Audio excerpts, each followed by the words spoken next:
Manda mensagem cá para Glauber e a galera. Tá.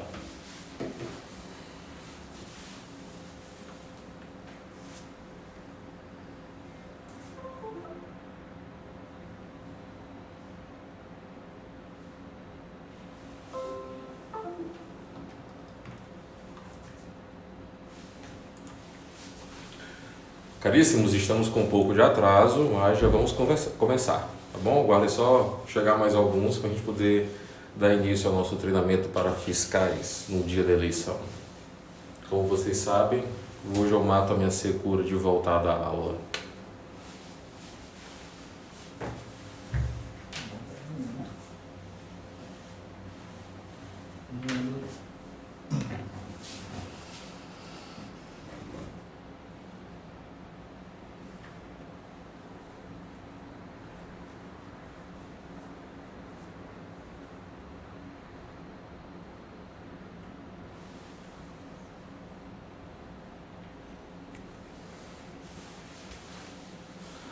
Bem, já temos mais de 5 pessoas na sala, a gente já pode começar. Estou gravando aqui ao vivo do escritório da Gestão Blindada e eu me faço acompanhar pelo meu assistente Pedro Gabriel e pelo um dos meus estagiários, o Carlos Lima. E meus caros, olha só, a gente vai usar pelo menos essa 1 hora aí que a live do Instagram permite pra gente. Eu espero que vocês estejam me vendo e ouvindo bem. E aí, por favor, me digam, vocês estão me vendo e ouvindo bem?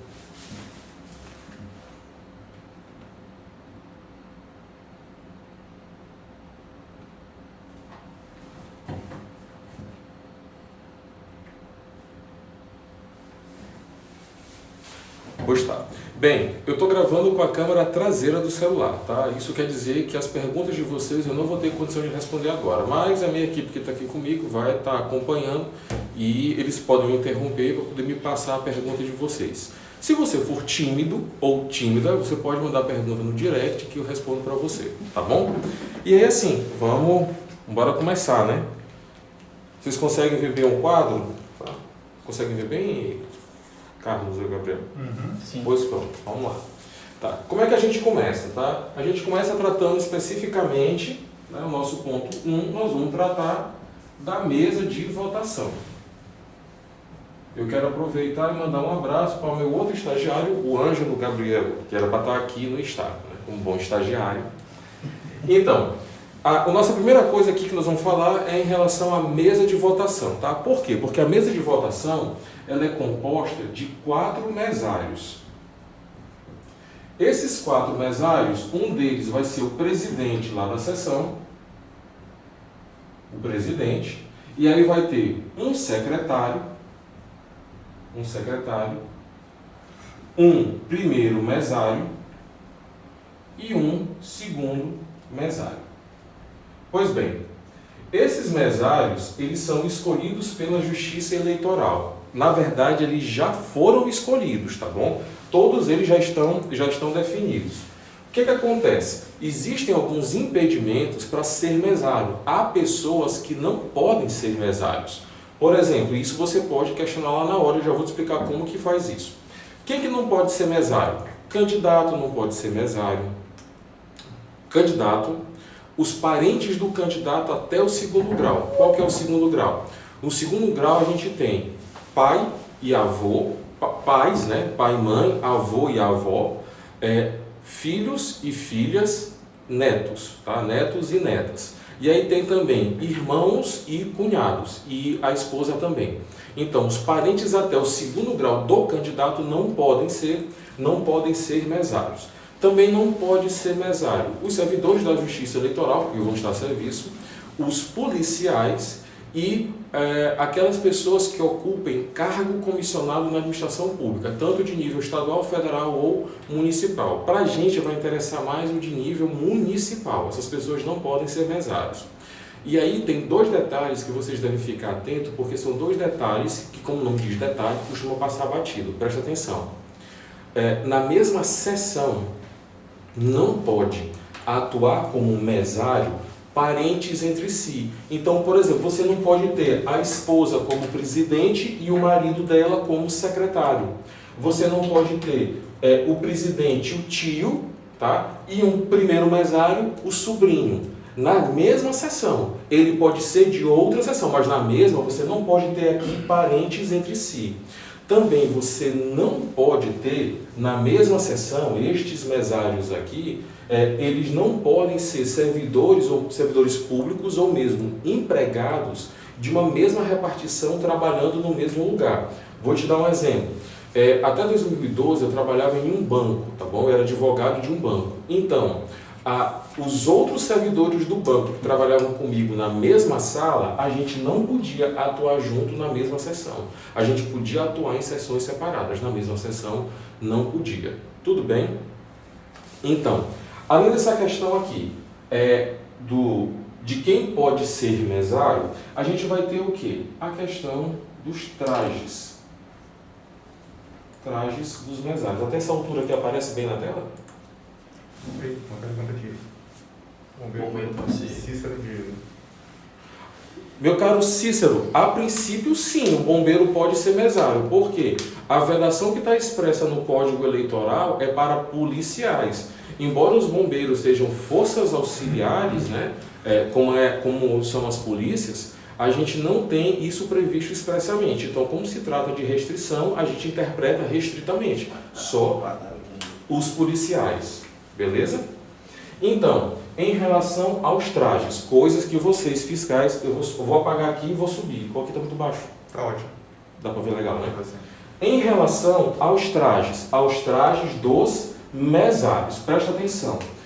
Esses trajes, eles não podem ter nenhuma propaganda política. Não pode ter. Tá bom? Não pode ter nenhuma propaganda política.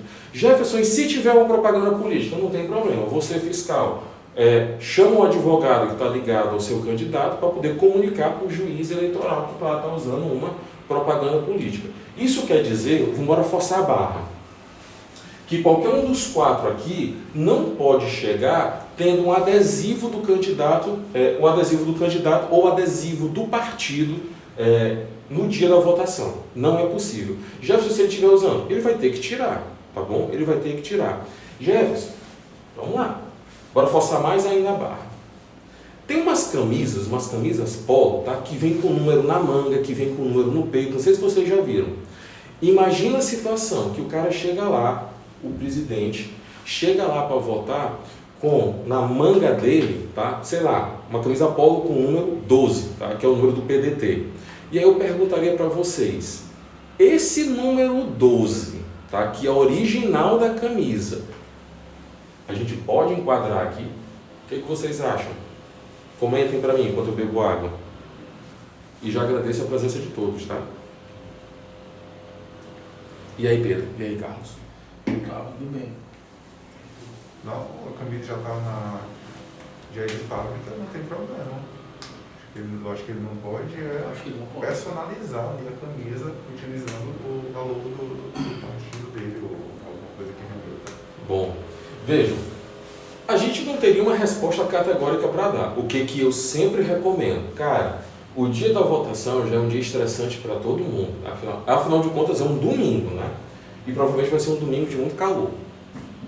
Então, imagina, todo mundo que vai chegar na sessão vai ver o cara lá, ó, camisa 12. O presidente, esse mesário que está com essa camisa, ele vai passar o dia inteiro ouvindo o mesmo abuso, tá? O presidente está fazendo propaganda porque a camisa dele é 12. E aí, Jefferson, o que eu faço? Eu sou fiscal, o que eu faço? Chama lá o advogado ligado ao seu partido, ao seu candidato, à sua coligação, comunica para ele. Para quê? Para deixar o juiz eleitoral resolver. Essas coisas precisam que o juiz eleitoral resolva. Se o juiz eleitoral chegar e disser, a camisa está ok, é um bordado original da camisa, então ele segue usando o 12. Agora, se o juiz eleitoral disser, não, tu precisa trocar a camisa, sim, ele vai ter que trocar a camisa. Tudo bem? Eu nunca vi isso daí acontecer, mas são situações que são possíveis, né? E também é uma possibilidade que não é muito longe. Isso inclusive já aconteceu comigo, né? Certa vez eu usava uma camisa e a camisa tinha um número, tá? No peito. E aí eu fui questionado se aquilo dali era uma propaganda ou não. Não, é o original da camisa. Isso, por isso que eu apresentei para vocês aqui, essa situação. Outra coisa, os mesários, tá? Deve ser, não é que seja proibido, mas deve ser restrito o uso de celular. Até porque, vamos lá, na prática não faz muito sentido, né? Você está com o telefone aqui, digitando aqui na urna, como é que você vai aqui digitar aqui no WhatsApp aqui e digitar lá na mesa de votação para poder liberar a votação do eleitor? Não faz muito sentido isso daí. Então, o uso de celular pelos mesários, ele deve ser restringido. Tudo bem? Então vamos lá. Dando continuidade aqui, ainda falando dessa figura do mesário. O que a gente vai ter? Como que é a distribuição disso daqui? No geral, funciona assim, ó. Esse segundo mesário, no geral, ele fica organizando a fila. No geral, não é regra fechada não, tá? Esse primeiro mesário, ele faz uma identificação prévia do eleitor. Ele faz uma identificação prévia do eleitor. O eleitor chega e apresenta para ele o título, tá? Apresenta para ele o título e ele vai verificar o caderno de votação. Em seguida, esse primeiro mesário, ele passa aqui para o presidente. O presidente ele vai fazer a digitação lá na mesa, tá? Não é lá na urna, tá? Digitação lá na urna. E esse secretário aqui, ele faz o quê? Ele faz coleta de assinatura no caderno de votação, que eu já vou falar para vocês, coleta de assinatura e destaque lá dos comprovantes de votação. De qualquer forma, tá? A operação lá da mesa, tá? Do comando de votação para a urna, é feito pelo presidente com o auxílio dos outros três. Disso daqui já dá para a gente tirar uma conclusão. Vejam isso aqui, ó. Não é atribuição do fiscal organizar a fila de votação. Não é atribuição do fiscal conferir para o mesário a identificação do eleitor. Já vou explicar. Isso daqui é atribuição da mesa, tá? Fiscal, ele não organiza a fila. Poxa, Jefferson, só que eu sou fiscal. Aí lá na eleição passada, o presidente da mesa, meu amigo, meu brother de não sei quanto tempo, ele pegou e pediu para eu organizar a fila. E aí? Vamos lá, bora para o mundo real, tá? Essa é a minha live com vocês, isso daqui é mundo real. Como é que é no mundo real? Eu mesmo não vejo problema nenhum em o fiscal ajudar a organizar a fila. Mas isso é uma atribuição do segundo mesário. Isso é uma atribuição dele lá que vai ter que organizar. Até porque eu penso que o papel de todo fiscal é colaborar com os trabalhos de votação. Tá certo? Originalmente, torna a dizer, organizar a fila é uma atribuição do mesário. Mas isso não impede que um fiscal ajude a organizar a fila. Ok? Vamos lá. E aí sim, a gente para de falar em relação aos mesários e nós vamos falar para aquilo que interessa para a gente, de verdade. Que no caso, é justamente a figura do fiscal. Deixa eu antecipar para vocês que durante essa semana eu vou estar liberando um e-book, tá, de um guia de fiscalização, onde todas as informações que eu estou passando para vocês vão poder baixar aqui pelo meu Instagram, tá legal? Então vamos lá. Vamos falar dessa figura dos fiscais. Os fiscais e os delegados. Fiscais e delegados. Delegado de partido, tá? Não é delegado da polícia, não. Quem que é o fiscal? Quem que é o delegado? Necessariamente tem que ser pessoas maiores de 18 anos, tá? Não pode ser, como a gente dizia antigamente, de menor, tá? Tem que ser maior de 18 anos. Necessariamente não deve ser candidato. Não deve ser candidato. Por uma conclusão lógica, tá? Fiscal e delegado também não pode ser mesário. Também não pode ser mesário e nem as pessoas que estejam a serviço da Justiça Eleitoral. Não pode ser. Tá? Não pode ser. Para cada sessão, a gente pode ter até 2 fiscais por sessão. 2 fiscais por sessão. Ponto importante. Para cada sessão, eu posso ter até 2 fiscais. Eu não sou obrigado a ter 2, eu posso ter até 2. Eu posso ter só um, eu posso não ter nenhum, tá bom? Então, 2 fiscais por sessão. Primeira coisa, até 2. Segunda coisa importante, esses 2 fiscais, eles não vão ficar ao mesmo tempo dentro da sessão eleitoral. Esses 2 fiscais, mas vai ser um por vez dentro da sessão eleitoral. Por quê? Pensa aqui, é uma questão muito prática, né? Eu acredito que todos vocês que estão comigo aqui já votaram na vida. Imagina só, a gente tem no Brasil mais de 30 partidos. Imagina que cada partido, para uma eleição, nomeie 2 fiscais. Bora colocar 30 partidos, a gente teria 60 fiscais. Imagina uma sala, que é um local de votação. 60 fiscais, mais o eleitor, mais a fila, mais os 4 mesários, mais advogado, juiz eleitoral, promotor eleitoral, advogado já falei, candidato e tudo mais. Inviável um negócio desse, né, de ter esse tanto de gente. Então, para evitar esse tumulto, a gente tem essa limitação. Eu tenho um fiscal por vez na sessão eleitoral. Vejam, se algum de vocês já fez concurso público alguma vez na vida, tá? Geralmente a gente tem o quê? Tem um fiscal lá de corredor que ele fica lá meio que o substituto. Se um fiscal da prova ele sai para ir no banheiro, vem esse fiscal substituto. Isso daqui é parecido. O que eu recomendo para todos os candidatos que eu já acompanhei ao longo desses 20 anos aqui de eleição, eu digo o seguinte, olha, nomeia, por exemplo, 3 fiscais para cada 2 sessões. 3 para cada 2 sessões, para não ficar muita gente. Exemplo, tem um candidato que eu estava conversando com ele, faço uma mentoria com ele, onde lá na cidade dele, ele me disse que são 60 locais de votação. Ele queria nomear 120 fiscais. E eu disse para ele, cara, 120 fiscais é muita gente. Até para dar um treinamento desse daqui, para 120 fiscais, é muita gente. Concorda comigo, né? Muita gente mesmo. O que eu sugeri para ele? Olha, tu nomeia 3 fiscais. Como 3 fiscais?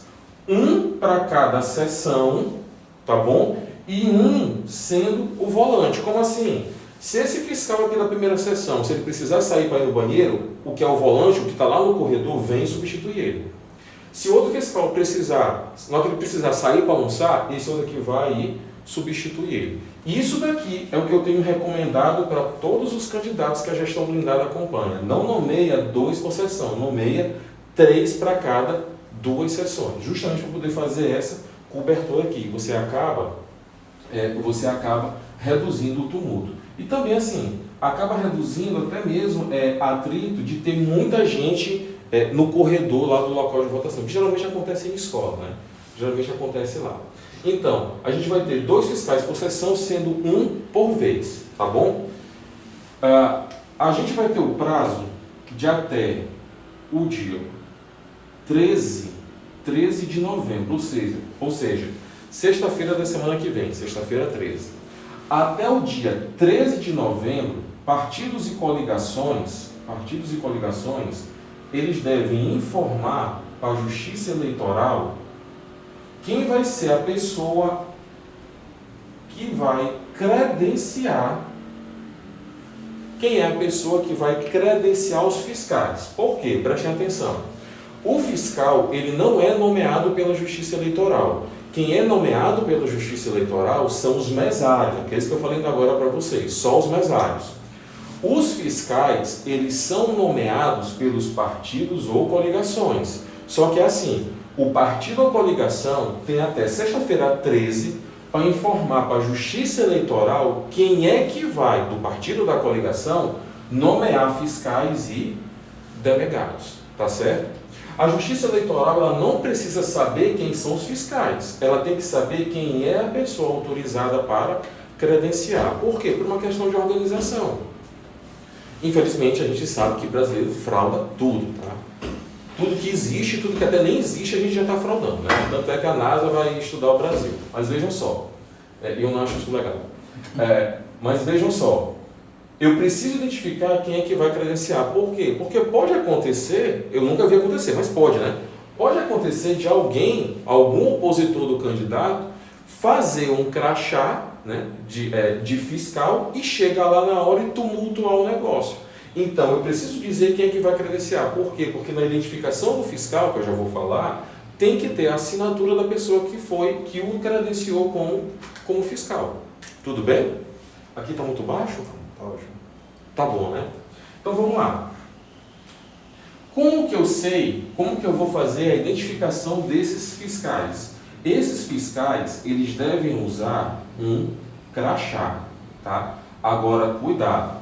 Esse crachá, ele tem um tamanho padrão, tá? Ele não pode ter mais de 10 centímetros por 5. O tamanho padrão dele é de até 10 por 5 centímetros. Por quê, Jefferson? Muito fácil.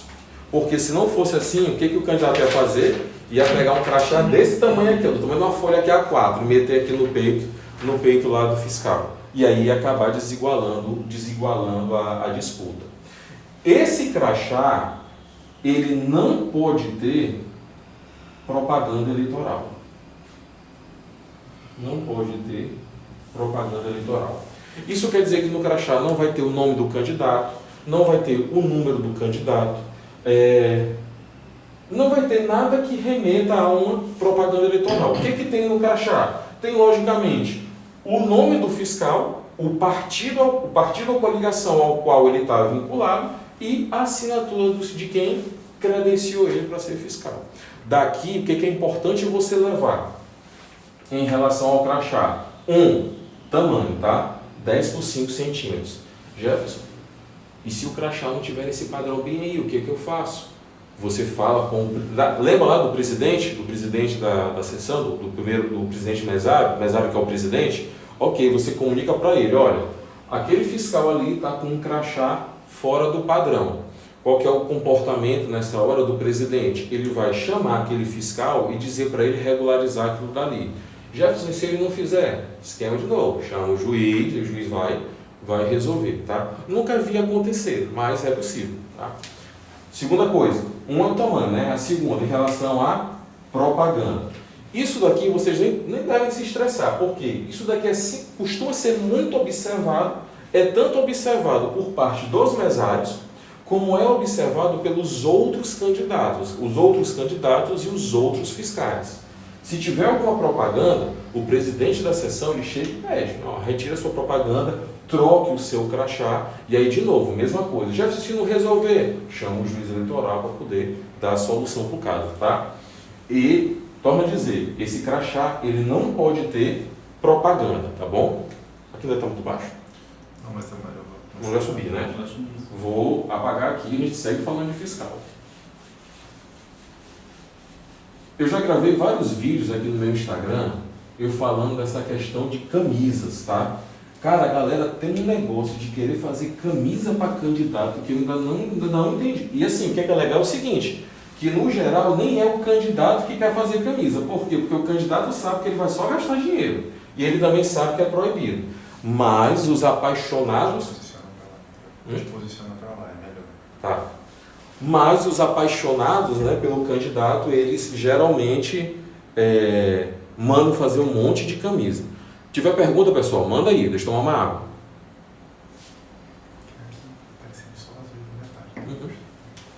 Vamos. Então, por que eu estou falando isso aqui para vocês? Porque aqui em relação... Deixa eu girar um pouco aqui, ver se melhora aqui. Certo. Ver se fica bom. Dá um delay aqui. Ah, tem um delay, né? Bastante.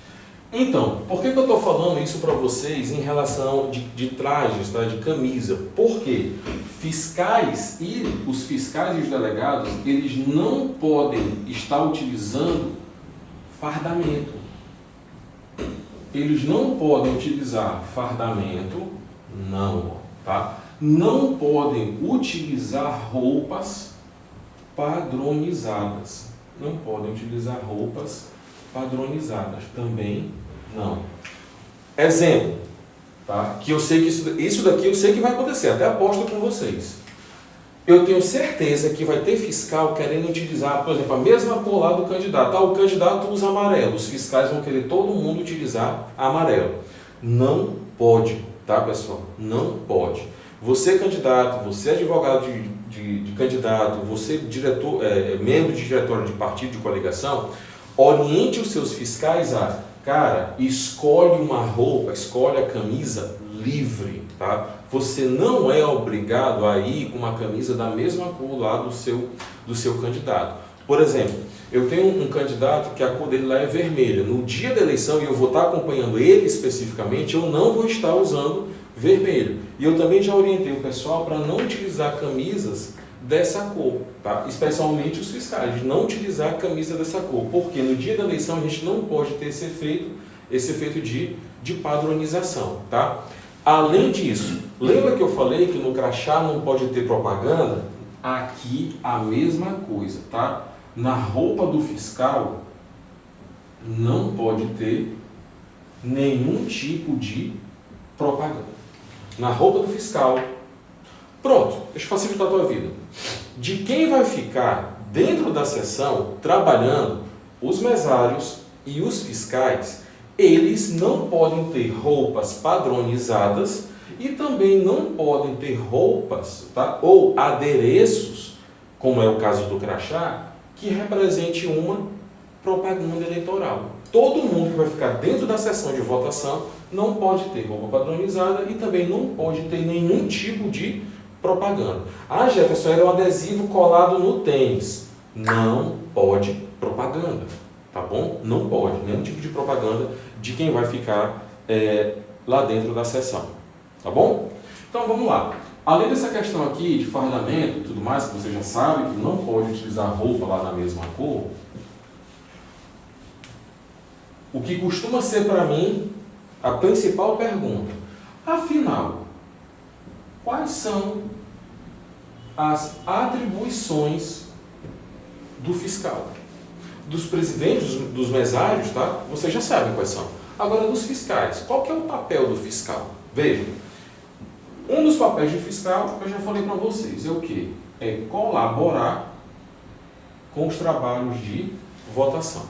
Como o nome está dizendo, e é óbvio, o papel do fiscal é fiscalizar, ou seja, ele deve acompanhar os trabalhos de votação. Acompanhar de que forma? Pensem, a gente tem um candidato a prefeito, e a gente tem uma cidade onde tem, sei lá, pronto, aquele caso que eu falei para vocês, tem um candidato a prefeito e tem 60 locais de votação, tem 60 sessões na cidade. Não tem como um único candidato estar presente em 60 sessões.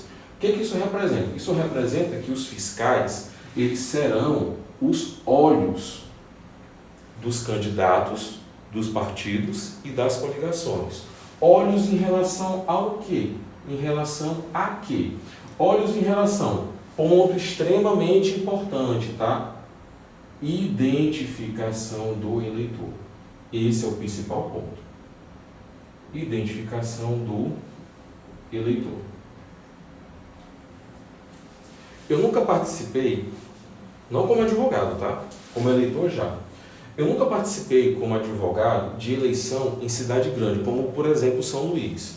Toda a minha experiência de eleições municipais, elas sempre são de cidades pequenas, tá? No Brasil a gente tem mais de 5 mil cidades, dessas mais de 5 mil cidades, mais de 70% delas têm menos de 30 mil eleitores, ou seja, são cidades pequenas.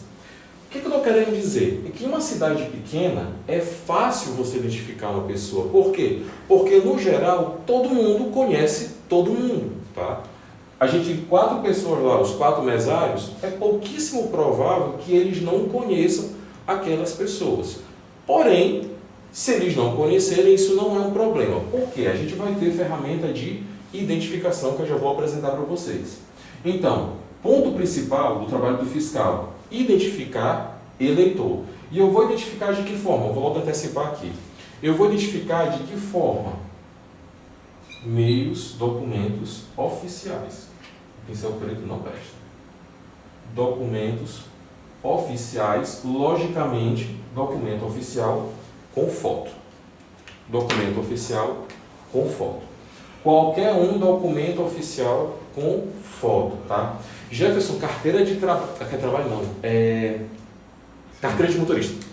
Carteira de motorista vencida, vale, mesmo vencida, ela vale como documento de identificação. Então, o que a gente vai ter como documento oficial com foto, que pode ser utilizado lá no dia da votação? O clássico, né? Carteira de identidade, carteira de motorista, carteira de trabalho, passaporte, certificado de reservista, as carteiras... Estudante? De estudante não. Mas é de estudante, você pediu? Não, porque não são emitidas por... A carteira de estudante ela não vai valer, tá? Porque ela não é emitida por organização oficial. Tá? Tu pode ter entes privados emitindo. Carteira funcional, lembrei. Carteiras funcionais, por exemplo, tá? Carteira funcional de advogado, a carteira da OAB, carteira do CREA, do CRM, do CRC, os documentos dos policiais, tá? O meu amigo Cícero, a tua carteira de bombeiro, tá? Documentos oficiais com fotos. E aí, modernizem-se, tá bom? Além dos documentos aqui em papel com foto, a gente tem uma novidade. Eu ainda não baixei, mas eu recomendo que você baixe e que você oriente os seus amigos a baixar também por 2 motivos. Você deve baixar o aplicativo lá da Justiça Eleitoral, o e-Título. Por quê?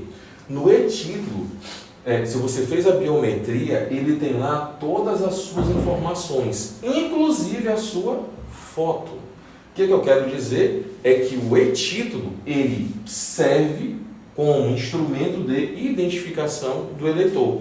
Isso quer dizer que tu pode chegar na hora da sessão, na hora da votação, com o teu e-Título, com o teu celular, tá aqui, ó, apresentar para o presidente da mesa o teu e-Título. E outra coisa, tá? Além de servir como instrumento de identificação para você na hora da sessão, na hora da votação, perdão, esse e-Título é importante e eu tenho recomendado que todo mundo faça isso porque ele te permite identificar o teu local de votação.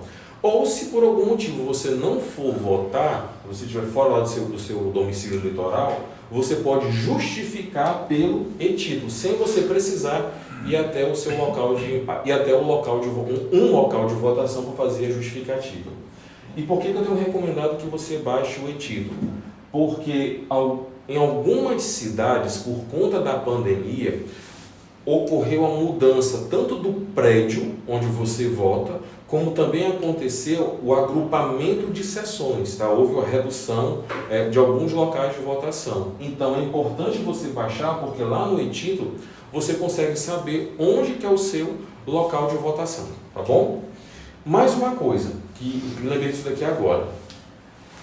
Tem um aplicativo do governo federal, que é o da carteira de motorista, tá? E também tem o da OAB, tá? Pelo menos a OAB aqui do Maranhão, né, tem um aplicativo onde a carteira da OAB está lá, e tem esse aplicativo do governo federal, eu acho que é CNH Digital o nome, onde também a carteira de motorista está lá. E aí eu pergunto para vocês me responderem aqui embaixo.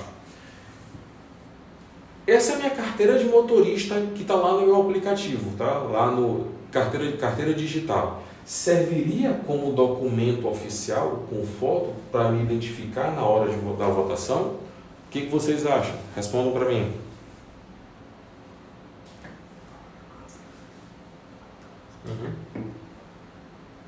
E aí? Responderam? Não, por causa do delay. Tá um velho. Uns 10 segundos. Quase 1 minuto só. Poder estar 10 segundos. Vocês estão bem do meu lado, né?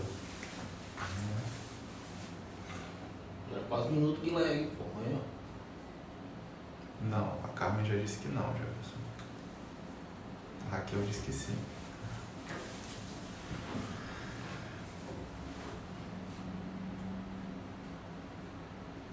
Sim, meu velho, sim.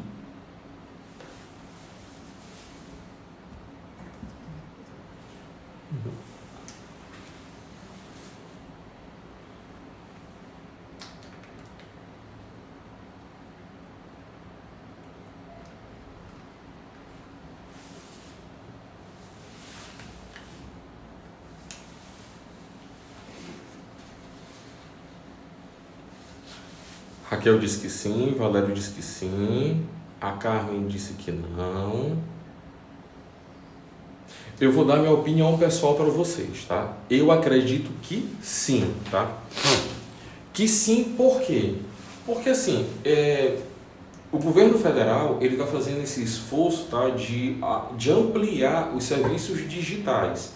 Então, se a minha carteira de motorista digital, né, o CNH digital, se vale para, por exemplo, eu me identificar em uma Blitz, então também, que é um instrumento de fiscalização do Estado, então também ele pode servir para cá sim, sem problema. Tá? Eu acredito que sim. Essa situação que eu coloquei para vocês, ela não está tratada em nenhuma resolução do TSE e também não está prevista em lei. Percebam daqui o seguinte, essa identificação, ela se faz com um documento com foto. O eleitor, ele não é obrigado a apresentar nem a levar o título de eleitor dele, porque a identificação dele não é feita pelo número do título. A identificação dele é feita pelo confronto das informações com a sua foto. Tá? Eu ainda vou falar dessa questão da identificação do eleitor mais à frente. Bora voltar para os trabalhos dos fiscais. Eu vou apagar isso daqui. Uma outra atribuição dos fiscais, essa eu já precisei utilizar algumas vezes. Foi uma situação em que houve divergência em relação à identificação de um eleitor. E aí o que aconteceu? Esse fiscal que eu estava lá acompanhando, tá, ele fez uma impugnação. Ele impugnação da identidade, impugnação do eleitor. Ele impugnou o eleitor. Por quê? Os instrumentos de identificação que estavam disponíveis naquele momento não eram suficientes. Então ele impugnou o eleitor. O que é impugnar? É você questionar. A impugnação ela é semelhante a um protesto. Como eu disse para vocês aqui anteriormente, a função do fiscal é ser os olhos do candidato, do partido, da coligação. Então, qualquer anormalidade, tem fiscal usando propaganda eleitoral. Ele formou um protesto, comunica para o presidente da mesa. Houve uma divergência em relação à identificação do eleitor, ele faz uma impugnação. E aí vamos lá, de novo, né? Mundo real, isso aqui é mundo real. Na prática, como é que isso daqui funciona? Na prática funciona assim, como é que eu formulo um protesto? Eu identifiquei lá que o fiscal está utilizando uma propaganda, ele chega e comunica para o presidente da mesa, olha, o fiscal está lá usando uma identificação, está lá utilizando uma propaganda eleitoral, isso é proibido. Se o presidente se omitir, o que eu sempre recomendo para os candidatos que eu acompanho? O presidente se omitiu, você fiscal, liga para o advogado, chama o advogado que está acompanhando para ele poder ir lá, tá? Porque sim, acontece, tem mesário que realmente se omite, não é comum, mas tem um deles lá que se omite. E como que eu formulo uma impugnação? Mais à frente eu vou falar aqui também, tá? De toda a votação, lá no final é feito um documento que é chamado ata de votação. Essa impugnação você faz lá na hora e ela vai constar nessa ata. O que é essa ata? Essa ata, ela é uma espécie de relatório, tá? Ela é um relatório. Não dá para abrir outra? Acho que voltou. Voltou. Eu estou na dúvida aqui para saber se voltou. Aí como tem um delay entre o que eu estou falando e o que vocês recebem,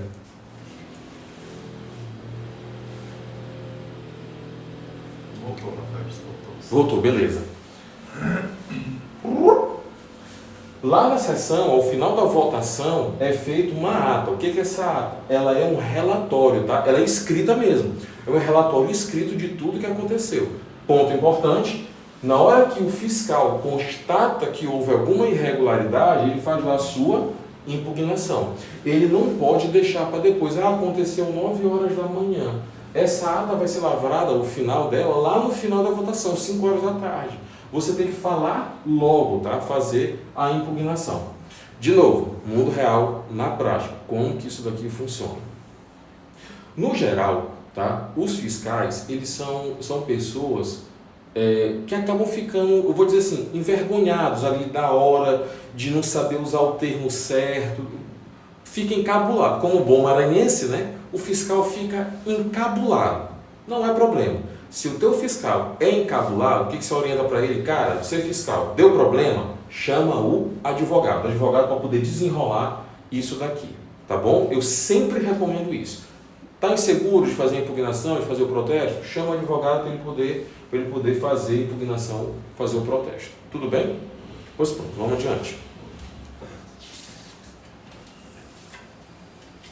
Temos perguntas? O curto aqui vai estourar, pô, 1 hora. Na hora que der 1 hora aqui, eu pauso esse daqui e recomeço, tá, pessoal? Porque tem muita coisa aqui para falar para vocês. Então, pronto. Isso daqui são as principais atribuições dos fiscais. Jefferson, é só isso? Não, tem mais. Eu vou apagar aqui para eu poder falar para vocês em relação à votação em si, que é quando o fiscal vai ter outras missões, tá? Então, bora. O que a gente vai ter? A votação. Bem, para essa eleição a gente vai ter um horário diferenciado de votação. Até a última eleição começava às 8, tá? Agora não, agora a eleição vai começar às 7 e o horário final está mantido às 17 horas. Atenção, das 7 até às 10 da manhã, de 7 às 10 da manhã, Grande Etáusia, as impugnações são resolvidas imediatamente? Sim, a princípio sim. Eu já vou explicar uma situação de impugnação de identidade, onde o eleitor não vota enquanto não é resolvido. Eu explico já já. Vai estar aqui nessa questão aqui da votação, tá? Segura aí. Então, das 7 às 10 da manhã, de acordo com a nova resolução lá do TSE, é um horário, cuidado, tá, pessoal? É um horário preferencial. É um horário preferencial para idosos, tá? Para as pessoas que têm as pessoas que têm as preferências legais, tá? Idosos deficientes, no caso eleitoral, o autista, a pessoa acompanhada de autista, criança de colo é criança até 2 anos, tá? Porque eu já vi gente carregando um menino de 6 anos de idade para dizer que era criança de colo. Não, criança de colo é até 2 anos. Então, esse horário de 7 às 10 é um horário preferencial. Isso significa o quê? É preferência, não é exclusivo. Eu vou colocar prioritário. Não é um horário exclusivo. Isso quer dizer que você, meu jovem, minha jovem, jovem mancebo, que tem lá seus 20 anos, sim, você pode votar nesse horário, das 7 às 10 da manhã. Porém, lá na hora que você chegar para votar, você vai ter que respeitar toda a preferência. Enquanto tiver idoso, deficiente, gestante para votar, você não vota, porque esse horário aqui é preferencial para eles. Não é um horário exclusivo. Jefferson, meu pai tem 65 anos, é idoso. Ele pode votar meio-dia? Pode, ele pode votar durante todo mundo pode votar durante todo esse horário de votação, de 7 às 17. O que vai acontecer? É que nesse horário de 7 às 10, a gente vai ter o que a gente chama aqui, eu vou chamar aqui de, sei lá, uma preferência absoluta. Enquanto tiver lá idoso, deficiente e gestante, nesse horário de 7 às 10, nenhuma outra pessoa vota, só os preferenciais. Ah, se ele chega depois, tá? Eu já vi algumas sessões fazendo isso, né? Colocar um preferencial e um não preferencial, fazer uma alternância na hora da votação. É possível isso daí acontecer. Fora desse horário das 7 às 10, então, poderia até fazer isso, né? A alternância da votação. Nesse horário de 7 às 10, não pode, tá? Eles são os preferenciais. Um detalhe, o maior de 80 anos, ele tem, esse sim, preferência, é a preferência absoluta. O maior de 80, ele vota na frente de todo mundo. Jefferson, se tiver 3 maiores de 80 lá para votar, aí você vai ter que organizar uma fila de maiores de 80. É pouco provável, né? Mas é possível. Tá bom? Por que eu estou explicando isso aqui? Porque um grande amigo meu perguntou, Jefferson, pode votar às 8 horas da manhã? Pode. Só que não que tu chega lá, se tiver os preferenciais, eles vão votar na tua frente, tá? Não vai ter como ser de outra forma, tá? Jefferson, como eu sei quais são os preferenciais? No meu Instagram aqui tem lá todas as preferências. E se tiver, sei lá, uma gestante, 3 idosos, um policial, o policial tem preferência também, um policial e tudo mais, sem problema. É organizado uma fila dos preferenciais, tá bom? Ainda dentro dos preferenciais, isso já foi motivo de confusão, tá, pessoal? O candidato, sim, ele tem preferência para votar, tá? Inclusive, eu não vejo como não ser dessa forma. Eu entendo que ele tem que ter a preferência mesmo. Sabe por quê? Toda vez que candidato fica na fila, cara, dá uma confusão que você não imagina.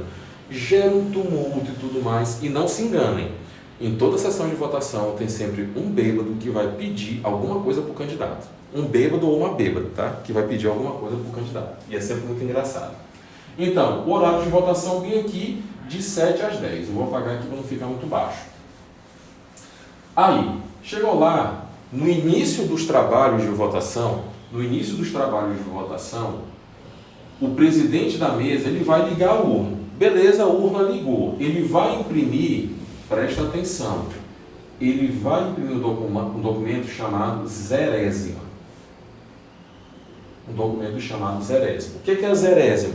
A zerésima, ela é um tipo especial de boletim de urna que vai conter todos os zeros dos candidatos. Deixa eu traduzir para vocês. A zerésima é um relatório onde vai apresentar para aquela cidade o nome de todos os candidatos, a prefeito e a vereador, todos vão estar lá listados, tá? E vai ter a quantidade de votos para cada um. Por que chama zerésima? Porque ela é emitida no começo do serviço aqui, da votação. Aí no começo da votação, todos os candidatos têm que estar zerados. E aqui é engraçado. Toda eleição tem a mesma fofoca. A urna lá do colégio não sei o que está guardada na casa de seu fulano. E estão enchendo de volta a urna.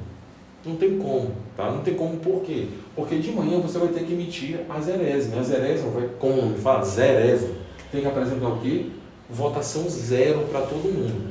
Jefferson, se não tiver votação zero, o que eu faço? Sou fiscal, o que eu faço? Não pode continuar, tá? Mesmo esquema, chama o advogado lá da sua coligação, do seu partido, porque aquela urna não vai poder ser utilizada. Jefferson, a zerésima não saiu, o que faz? Se a zerésima não saiu, não pode usar a urna, tá? Entendo, a zerésima é um documento, tanto é que ela vai assinada pelos mesários e pelos fiscais que estiveram presentes. Os fiscais podem assinar essa zerésima, tem um campo lá de assinatura. Ela é um documento que vai provar o quê? Um documento relacionado à transparência do processo de votação. Se não saiu zerésima, sinto muito, você não pode utilizar aquela urna. Jefferson, a urna deu problema, a urna não ligou, o que acontece? O que acontece quando qualquer um eletrônico não funciona? Qual é o nosso procedimento padrão para fazer ele funcionar? Não, pô, bater não. Troca.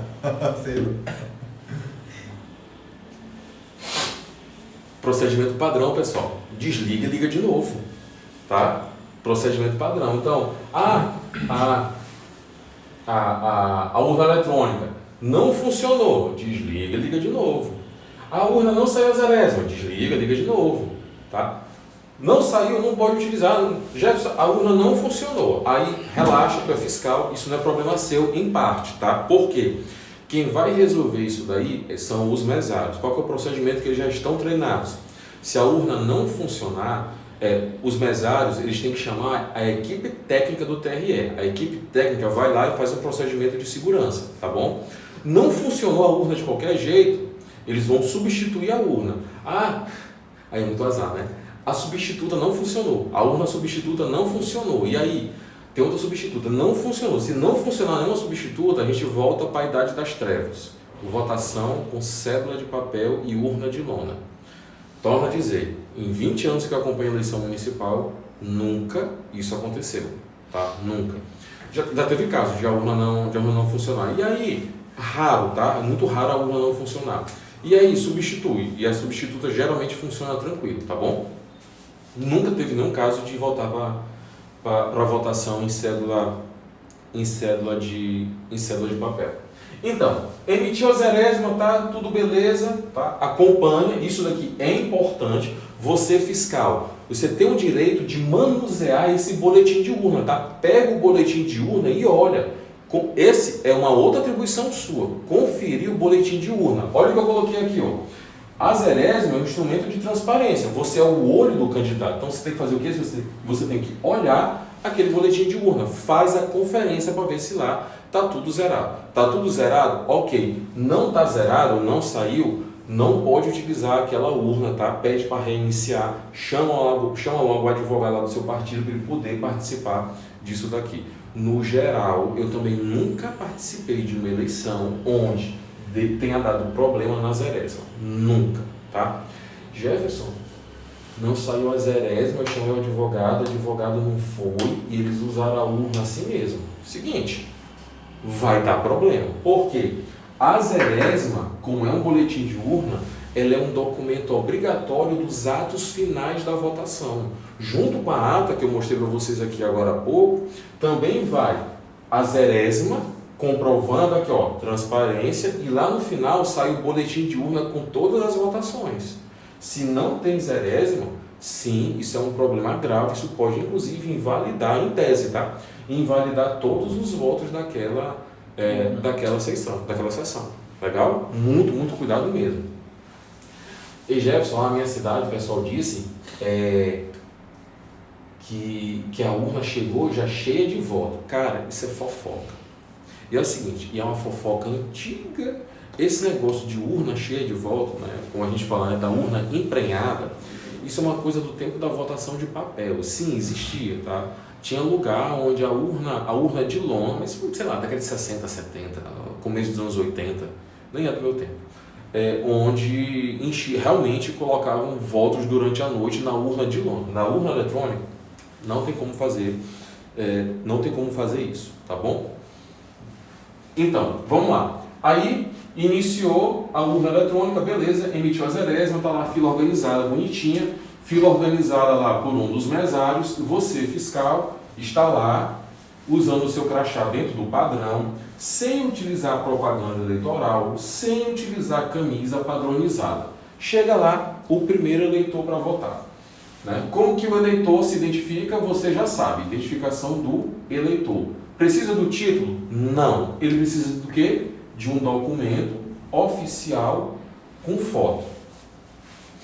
Eu tenho um candidato que ele é muito meu amigo, que é o seguinte, hoje ele tem 62 anos, hoje. Só que na última eleição, ele já tirou uma identidade nova, mas na última eleição, onde ele tinha 57, 58, a carteira de... Vamos lá, Rafael perguntou, fiscais, membros e mesários podem tirar foto do boletim de urna? Pode, tá? Ele tanto pode tirar foto do boletim de urna, lá da zerésima, tá? Ele pode tirar foto lá, como ele também pode pedir uma cópia. E do boletim de urna lá do final, ele tanto pode tirar foto, como ele pode pedir uma cópia. Eu vou falar já já. Então, esse meu amigo lá que é candidato, na última eleição ele tinha acho que 57, 58 anos. 57, 58 anos. E ele foi votar com a identidade dele. Só que a identidade dele era de quando ele tinha 15 anos. Deu confusão. Mas deu confusão porque não foi com o mesário, deu confusão com o fiscal. Aí o fiscal pegou e questionou. Lógico que era o fiscal da oposição, né? E o cara era candidato a prefeito. Por que deu confusão? Mas preste atenção. São coisas que não fazem sentido. Poxa, todo mundo sabia que o cara era candidato, ou seja, a cidade inteira conhecia o cara. Tava tudo batendo, o nome dele, tudo certinho, tá? E o fiscal pegou e questionou porque o documento dele com foto, a foto não batia. Jefferson, e aí, o que acontece? Pessoal, nessa hora prevalece bom senso, né? Prevalece razoabilidade. Nenhum dos 4 mesários tinha dúvida em relação à identidade. O cara era uma pessoa pública na cidade. Tá? Isso daqui faz sentido a identificação quando você realmente não conhece a pessoa. Como é que você faz? Lá, o documento da pessoa não tá compatível, não me permite identificar a pessoa. O que eu faço? Taus, agora eu começo a responder a tua pergunta. O que eu faço nessa hora? Eu chego lá e impugno. Eu chego lá e impugna a identificação do eleitor, tá certo? Eu chego, formulo e faço um protesto, faço a formulação oral, falo na hora para o presidente, olha, eu quero impugnar esse eleitor, impugnar a identidade dele. O que o presidente faz? O presidente vai confrontar as informações que estão no caderno de votação. Por quê? Então, vou anotar bem aqui. Todos os eleitores aptos a votar, o nome dele deve estar no caderno de votação. Lá no caderno de votação tem algumas informações básicas, como nome completo, data de nascimento e nome da mãe. São informações simples, né? Então, o presidente lá ele pode perguntar, seu fulano, como é o nome da sua mãe? Qual é a sua data de nascimento? E assim, se o presidente se der por satisfeito com as informações, ele libera o eleitor para votar. Se não ficar satisfeito, o que acontece? Esse eleitor aqui, que não foi identificado, onde houve dúvida na identificação dele, ele não vota. Agora, cuidado. Este eleitor não vota. A eleição continua. Tipo, o próximo da fila segue votando. Esse eleitor fica lá aguardando. Por quê? O presidente ele deve convocar, aí é com o presidente. O presidente lá da sessão, ele deve convocar o juiz eleitoral para que o juiz vá lá e resolva essa impugnação em relação ao eleitor. É o juiz que decide se vai liberar ele para votar ou não. Coisas que eu já vi. Uma vez eu já vi isso aqui acontecer. Houve realmente uma divergência em relação ao eleitor. Foi impugnado e os mesários também ficaram em dúvida, tá? Originalmente era uma pessoa que tinha nascido na cidade, não tinha ido embora, mas continuava votando lá. E aí houve dúvida em relação à identificação desse eleitor. Eles não ficaram confortáveis, tá? Eles pediram para o cara, que era um homem, senta, aguarda um pouco e a gente já vai resolver. Ele, tá bom, vou aqui no banheiro. Até hoje ele não voltou. Ele saiu da sessão e nunca mais voltou para poder votar. Bora lá. Perguntas. Quem tem 63 anos, aposentado, é obrigado a votar? Sim, o voto é obrigatório para quem tem mais de 18 e menos de 70 anos. Tá? Mais de 70, o voto ele é voluntário. Raquel, o e-título funciona como documento com foto? Sim, funciona, minha querida Raquel. O e-título ele tem essa funcionalidade de identificação. Inclusive, o próprio TSE tá? Recomenda a utilização do e-título, tá bom? Tá, eu espero ter respondido a tua pergunta. Então, voltando. O eleitor chega lá, apresenta o seu documento com foto. Beleza. Vai confrontar as informações lá do caderno de votação. Pessoal, prestem muita atenção agora bem aqui. Só pode votar a pessoa que está com o nome no caderno de votação, tá? Esse caderno de votação é a lista das pessoas que estão aptas a votar. Consequentemente, esse caderno de votação, a lista que está no caderno, é a mesma que está lá na urna, tá bom? O que acontece? Se o seu nome não está no caderno, você não pode votar. Não está no caderno, não pode votar. E aí tem um conjunto de situações. Exemplo, um caso que é muito comum. A pessoa chega para votar, sei lá, na sessão 17, na sessão 11, e não, você não vota na 11, você tem que votar no 12, tá bom? Então, não está no caderno de votação do 11, está no caderno de votação do 12. Uma outra situação, existe as condenações por improbidade administrativa, tá? Quem está condenado por improbidade administrativa geralmente tem os seus direitos políticos suspensos, tá? Quem tem direito político suspenso não vota. Qual que é a consequência? A pessoa que é condenada por improbidade, o nome dela não está no caderno de votação. Tem mais pergunta? Tem uma solicitação para participar ao vivo de Alexandre Frois, advogado, André Frois, advogado, e a pessoa é Lidiane, a pessoa pode votar com a carteira de trabalho digital. Respondendo a pergunta da Lidiane, eu posso utilizar a carteira de trabalho digital? Pode também, que é a questão daqueles apps. Agora, Lidiane, seguinte, esses apps que têm identificação como o carteira de motorista digital, o carteira de trabalho digital, não está previsto na resolução do TSE a sua utilização como ferramentas de identificação, tá? O que é a minha opinião? Poxa, o TSE diz que eu posso utilizar o e-título, né, que é um aplicativo digital onde tem minha foto. Então, por consequência, a gente também pode utilizar esses outros, tá bom?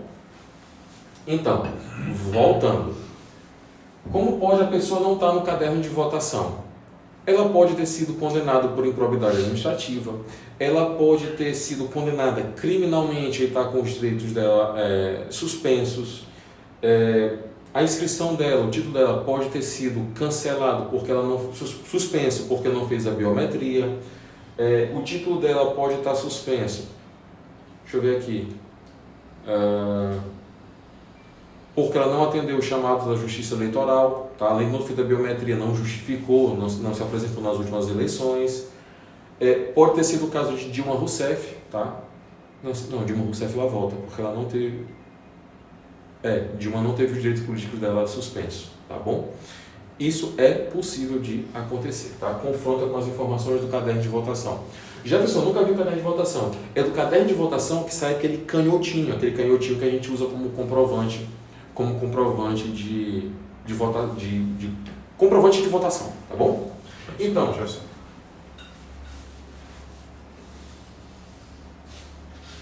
Vamos lá, Dr. Jefferson, político com direitos políticos suspensos, pode ser fiscal ou delegado? Meu caro André, a princípio, tá, poderia. Por quê? Porque tu não tem nenhuma previsão expressa em relação a isso daí. Para você ser fiscal, como os atos do fiscal e do delegado, eles não são atribuições públicas, tá? É uma tarefa particular, né? Você não está ligado a um órgão público, você é um particular que está atuando no interesse de um outro particular. Sim, ele poderia sim. Tá?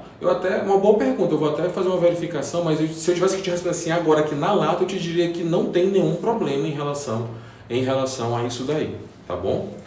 É meio contrassenso, mas não vejo problema, não me recordo agora de nenhum impedimento legal, tá bom?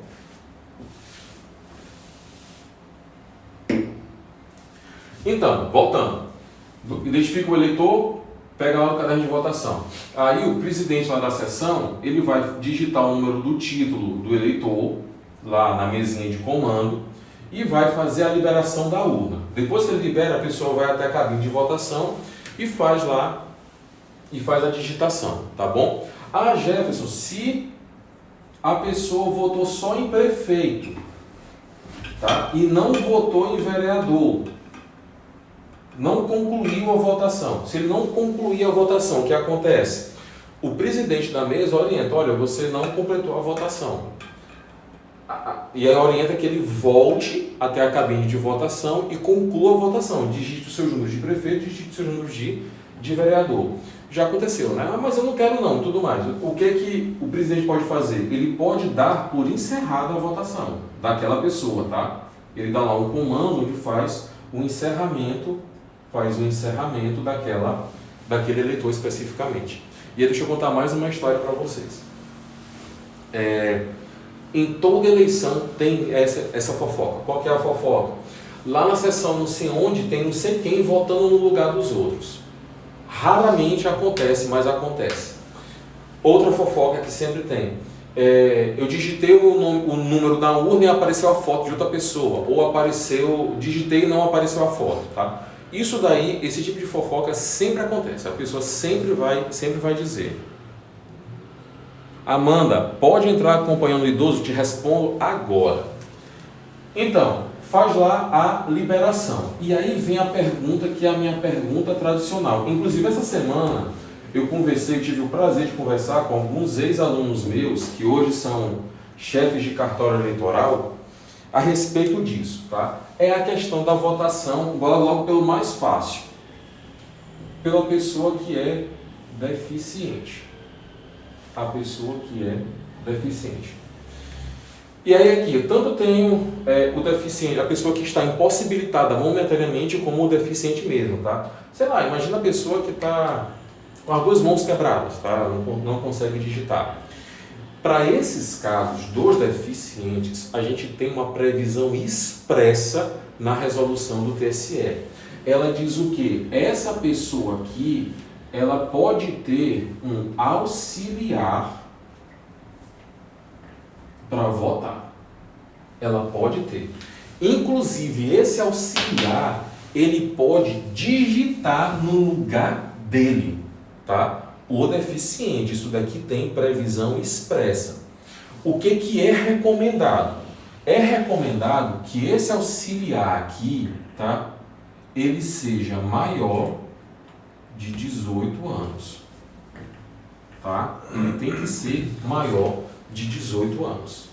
É recomendado, não é obrigatório, é recomendado que ele seja maior de 18 anos. Uma coisa que é inegociável, essa pessoa aqui, esse auxiliar, ele tem que ser uma pessoa escolhida livremente pelo eleitor.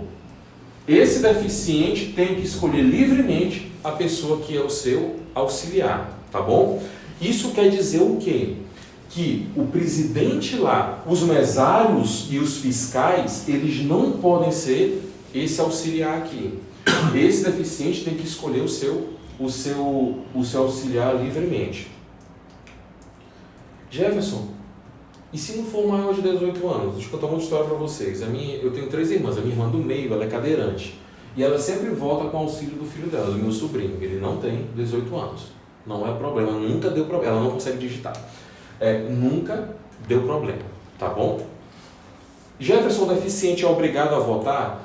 Houve um prazo onde a pessoa podia informar, que estava tendo algum tipo de problema de locomoção, e ela pedia inclusive uma votação em separado, uma votação em sessão especial para ela. Tá, respondo já. Um local de votação especial para ela por conta da deficiência. Tá? Jefferson, e se o deficiente não votar? Falo já que é o caso das justificativas. Tá? Você também pode justificar a ausência. Porque a gente tem a tendência a pensar que o único motivo para a ausência na votação é você estar em outra cidade. Não, você também tem outros motivos, todos os outros motivos que te impedem de votar. Então, para o deficiente, a gente tem essa possibilidade de auxílio. Tudo bem? Agora responda a tua pergunta, Amanda, que é a pergunta que absolutamente todo mundo me faz. E o idoso? E o idoso? Vamos só deixar claro uma coisa, não é porque a pessoa é idosa que ela é incapaz, tá? Não é porque a pessoa é idosa que necessariamente ela precisa de auxílio. O meu pai tem 73 anos, é idoso e corre 10 quilômetros até hoje. Até hoje ele corre. Votar auxiliar para ele não faz parte do mundo dele. Mas isso é uma coisa particular, um caso particular, tá? A questão do idoso, vejam só. A questão do idoso a gente não tem previsão na lei. Nem na lei e nem nas resoluções do TSE. A gente não tem essa previsão. Aí, como eu falei para vocês, eu conversei com alguns ex-alunos meus, que são chefes de cartório. O que tem sido a orientação que eles estão passando para os mesários? É o seguinte: se esse idoso for um idoso deficiente, aquele caso aqui anterior, eu sigo a regra do deficiente. Ele pode ir lá votar acompanhado. Outros têm tido uma conduta no sentido de ser mais flexíveis, tá? De ter uma de ter mais flexibilidade. Se o idoso escolher uma pessoa livremente, sei lá, está levando o neto para votar, não tem problema, pode votar junto. A grande questão é impor ao idoso ele votar com auxílio. E eu vou contar minha experiência pessoal para vocês. Na última eleição de governador, presidente e tudo mais, eu não sou idoso, eu estou longe dos 60. Eu votei auxiliado. Tá? Por quê? Porque eu quis, eu estava com os meus filhos e o sobrinho meu. Eles 3 que digitaram na urna. Teve problema? Não, problema nenhum. Tá? Por quê? Porque eu estava dentro de uma escolha livre minha.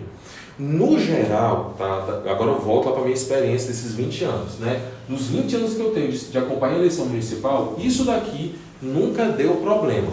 Quando que dá problema? É quando vem aqui, ó, nessa escolha livre. Nunca vi um presidente de sessão, um presidente de mesa de votação, proibir que um idoso votasse acompanhado pelo seu neto. Pronto. Na última eleição de presidente, Sempre tem algum candidato a presidente ou governador que vota acompanhado do filho, da filha, de neto, e que essas crianças acabam digitando. Tá? Isso daqui não costuma ser problema, costuma ter uma grande flexibilidade. Se o idoso não se sente confortável, ele vai lá e escolhe uma pessoa. Agora sim, dessa flexibilidade, o que eu tenho observado? Essa flexibilidade aqui é do idoso levar crianças, tá? O idoso chegar lá com um adulto, tá? É menos flexível isso daqui. Torna a dizer, não causa problema, não tem previsão da lei. Jefferson, e aí? Como é que eu me comporto em relação a isso daí? Negocia, questiona para o presidente. Aí, ó, sei lá, a minha avó, tá? A minha avó tem um problema grave de catarata, um exemplo, né? Tem um problema grave de catarata, ela quer trazer a neta dela para votar com ela. E aí, pode, sem problema nenhum, tá bom? Esse daqui é o tradicional. Torna a dizer, o deficiente, a pessoa auxiliar dele pode inclusive digitar na urna no lugar deficiente. Respondendo a pergunta do Valério, como prevenir a boca de urna velada? Cara, tem coisas, tá, que até agora não há uma solução, tipo assim, a bala de prata, uma solução que resolve tudo. Uma delas é em relação à propaganda eleitoral no dia da eleição. Tá? Inclusive, se você acompanha candidato, tem muito cuidado. No dia da eleição é proibido todo tipo de propaganda. E aí, cuidado, não é na hora da votação, é no dia da votação. A partir das 0 horas do dia 15 já não pode mais ter propaganda. Isso quer dizer que até a propaganda na internet você não pode fazer. Você não vai poder fazer postagem nas suas redes sociais, fazer disparos no WhatsApp, mandar mensagem no WhatsApp pedindo voto. E isso se estende também para a boca de urna, tá bom? Valério, como que previne a boca de urna velada? Fiscalização, né? E aí a fiscalização tipo jogo de bola, homem a homem, ou mulher a mulher. Tem que ser uma fiscalização pessoal, você tem que acompanhar as pessoas que fazem isso daí. Minha opinião pessoal, boca de urna é totalmente inútil, tá? A única coisa que serve é para sujar a cidade, mais nada. Me acompanham até aqui?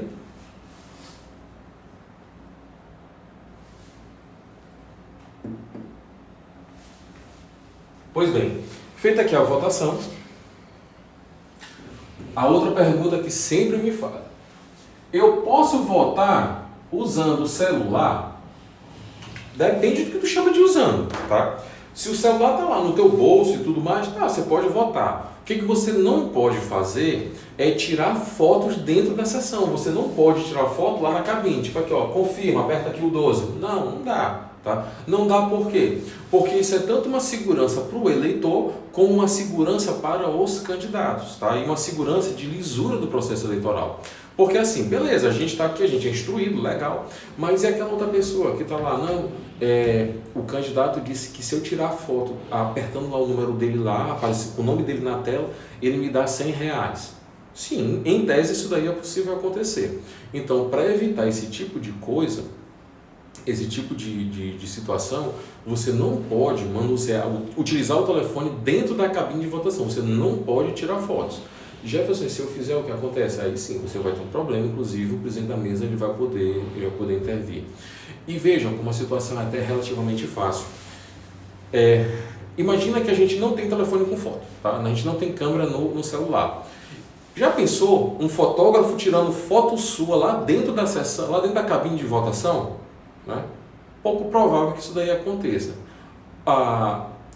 O cenário é o mesmo, tá? É a mesma foto, só que vai ser outra pessoa. Então você não pode utilizar, você não pode fazer selfies, tá? Durante a sua votação. E eu posso atender o telefone lá dentro lá da sala? Também não, porque você vai estar tumultuando, tá? Onde que isso está escrito? Não, isso não está previsto expressamente, mas isso pode causar um tumulto na hora lá da fila, tá bom?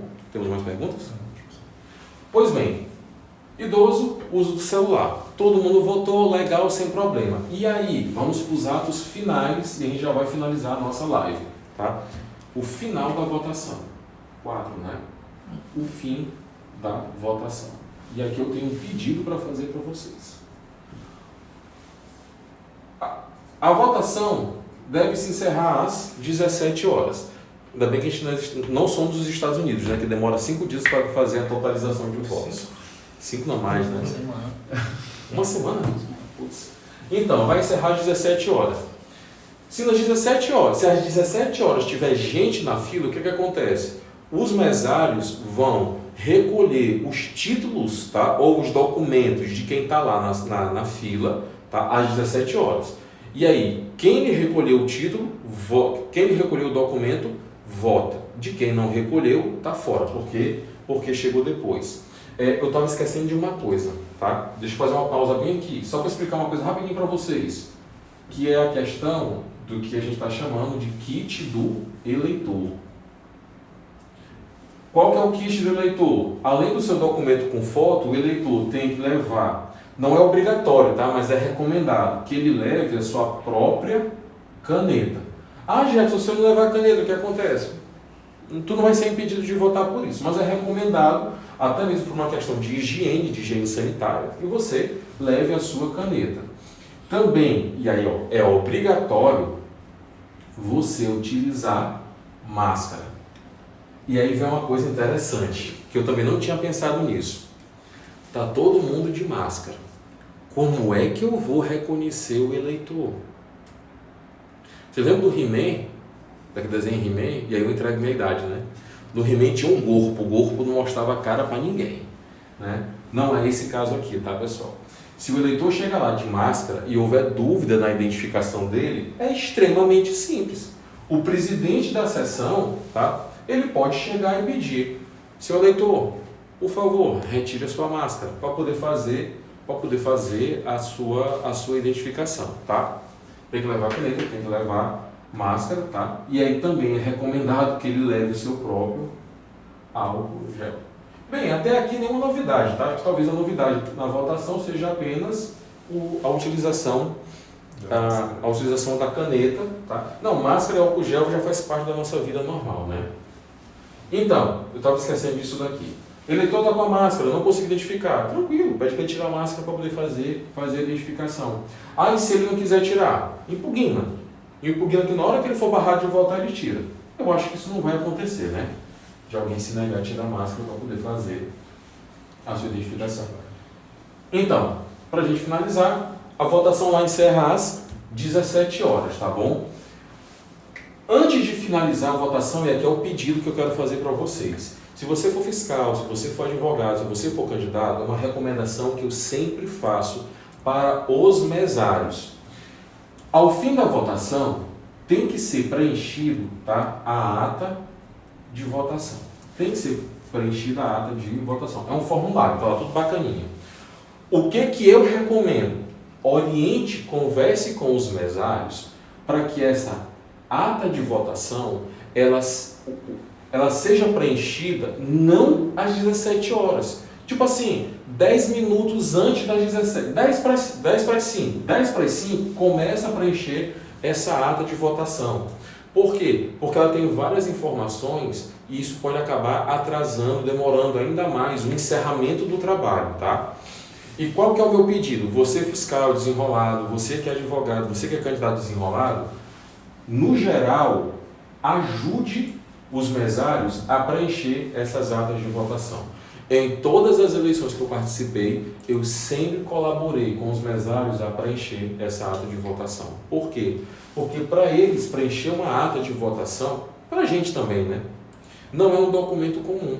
E para eles, para os mesários, é mais fora ainda da realidade deles. Por quê? Porque é uma coisa que não está ali no dia a dia fazer aquilo dali. Preencher um documento oficial para mandar para a Justiça Eleitoral é uma coisa fora da realidade deles. Então, auxilie no preenchimento da ata de votação e não espere dar às 17 horas. Às 10 para 7 começa logo... 10 para 5, perdão. Às 10 para 5 começa logo a preencher a ata de votação, tá bom? Aí, uma vez encerrada a votação, todo mundo votou, todo mundo que estava na fila votou. Beleza, o que acontece? O presidente ele vai finalizar a urna, vai dar os comandos dele lá. E aqui vem outro ponto muito importante para você fiscal. Quando ele finaliza a urna vai abrir lá o comando para imprimir os boletins de urna. Lembra, tem o primeiro boletim, que é lá no começo da manhã, que é a 0ª. E aqui no final imprime o boletim de urna, onde nesse boletim de urna vai ter toda a votação daquela urna bem ali. E aí assim, a urna automaticamente ela já imprime 5. A urna automaticamente ela já imprime 5 vias. E você pode pedir para o presidente para ele imprimir mais. Por quê? Obrigatoriamente ela imprime 5. E se você pedir, ela pode imprimir mais 5. Você pode pedir uma via do boletim para você levar lá para o seu comitê. Em todas as eleições municipais que eu acompanhei, porque eu sempre oriento para os meus fiscais, pega um boletim, sempre pega um boletim de urna e traz para a gente. Tá, para a gente do comitê, porque isso daqui para a gente é um meio de controle, isso daqui vai confrontar com a informação final que chega lá na Justiça Eleitoral. Imagina por um evento qualquer, sei lá, o caminhão com as urnas explode, pega fogo. A gente teria um meio de contagem. E outra, esse boletim de urna bem aqui, dos opcionais, a gente utiliza ele para fazer a nossa contagem paralela, para a gente poder comemorar mais cedo a nossa vitória. Tudo bem?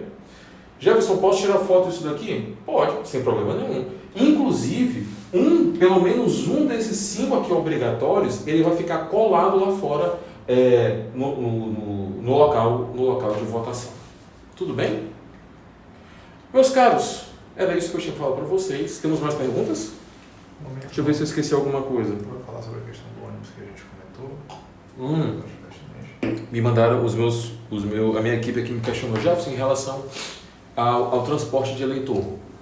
Vejam, o transporte de eleitor ele é considerado um munus público, tá? Como que isso funciona? No geral, o cartório eleitoral ele solicita para as prefeituras que disponibilizem veículos. Esses veículos, eles são vistoriados pela Justiça Eleitoral e neles, tá, no dia 14, vai ser colado um adesivo, transporte a serviço da Justiça Eleitoral. Porque no dia da eleição não é permitido transporte gratuito de eleitores, tá, por parte de candidatos, isso vai configurar crime, e nem distribuição de bens. Então, o transporte de eleitores ele é feito de forma gratuita somente nos veículos autorizados pela Justiça Eleitoral. Se no dia da eleição você verificar que tem algum veículo transportando eleitores, é muito fácil. Nesse caso, você chama a polícia, tá? A polícia, ela não vai estar dentro lá do local de votação. Ela sempre tem que estar perto, que manda a lei. Só me engano, eu acho que é 100 ou 200 metros de distância que ela tem que estar. A polícia sempre vai estar perto. Aí você chama lá a polícia para poder fazer a verificação disso daí. Tudo bem? Pessoal, eu gostei muito de estar aqui junto com vocês. Eu espero que tenha sido útil de alguma forma para vocês. Se vocês tiverem dúvida, manda para mim. Esse vídeo vai ficar disponível e durante a semana, muito provável que eu faça outros vídeos, porque eu também vou treinar presencialmente fiscais das cidades, dos candidatos que são acompanhados pelo meu escritório. Tá bom? Forte abraço para vocês. Muito obrigado pela atenção de vocês e a gente se vê. Forte abraço e um ótimo final de semana. Tchau. Como é que encerrar?